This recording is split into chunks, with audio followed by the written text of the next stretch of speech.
In the shadow of the Munich massacre, on a fateful September night in 1972, the world watched as 11 Israeli athletes were brutally murdered, their dreams extinguished in an instant. For Israel, this wasn't just a loss, it was a declaration of war. Among those who felt the weight of this horror was Agent Netzik, a Mossad operative whose life changed forever that night. They asked us if we felt justice. We felt only the weight of a rifle. The names of the 11 burned in our minds like prayers we couldn't speak. What followed was a relentless hunt across Europe, as a team of operatives was tasked to bring those responsible to their knees. In the heart of Mossad headquarters, the tension was palpable. Under the harsh fluorescent lights, David, the steely commander, gathered his team. Munich cost us 11. The shooters are dead, but the architects, they walk free. Rome, Paris, Beirut, living. The command was clear, they were to become ghosts, hunting those who orchestrated the massacre. The moral ambiguity loomed heavy, they were authorized to kill without hesitation. As Netzik reflects, legally, we didn't exist. Morally, that stopped mattering the moment they murdered our people on Olympic soil. Their first target was Wiles Waiter, a PLO operative in Rome whose connection to the Munich attacks was undeniable.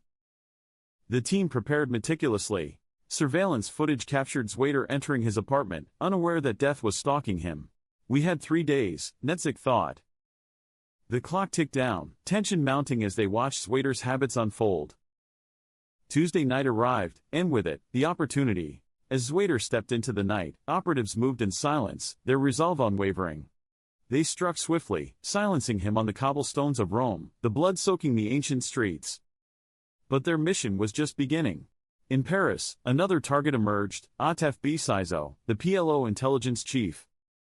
Bisizo was not a shooter, he was the mind behind the plan. Knowing he would meet with Russian agents in Bois de Boulogne, Netzik and his team set their trap carefully. As they executed their plan, the execution was clean, but the aftermath stained with the realization that they had crossed another line. As they continued their pursuit, Beirut became their battleground. The atmosphere was charged with danger, they were intruders in enemy territory. Each corner held potential discovery, each alley a possible death sentence. With Hassan Salame in their sights, their camouflage became crucial. They posed as journalists navigating the chaos of a city on the brink of civil war.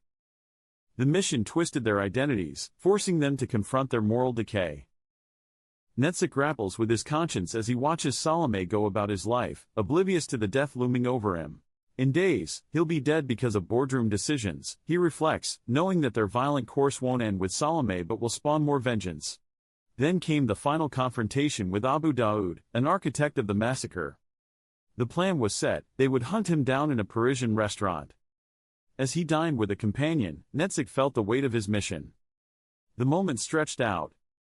2 shots rang, echoing through the bistro, silencing the architect of atrocities. But as news spread, it became apparent that each kill merely fanned the flames of a fire that wouldn't die. The psychological toll was wearing down on the operatives. For every man we killed, we've inspired 5 others, Netzik lamented. The mission was leading them deeper into a moral abyss from which there would be no return. Each target met their end, but guilt loomed larger with each act of violence. They had become the very monsters they sought to destroy. In a desperate attempt for closure, Netzik and his team planned one final mission to eliminate Ali Hassan Salame. The stakes were higher, the risks more pronounced. Though the mission succeeded, the violence erupted into chaos as local forces descended upon them. In the aftermath, as operatives were lost in the frenzy of their creation, Netzik found himself haunted. Upon returning to Israel, a debriefing revealed the hollow nature of their victories. David, the commander, spoke of success, but all Netzik could see were the ghosts of those they had killed. Where was the justice they sought? Were they safe from their own demons? The burden weighed heavily as Netzik stared out into the bustling streets of Tel Aviv, now uneasy with the knowledge he carried. 5 years later, living under the shadow of a new identity in Buenos Aires, a news story broke: Salame had survived. The realization hit him like a tidal wave. They hadn't just failed to eliminate a threat, they had created new martyrs and emboldened their enemies. The cycle of violence and retribution continued, leaving Netzik a haunted man. He gazes into the mirror, no longer recognizing the face staring back, the reflection of a killer who had paid the ultimate price. Justice doesn't forgive. Neither do we, he murmurs, knowing the hunt never truly ends, it only grows colder. Please like, subscribe, comment the best part of video you liked and stay curious.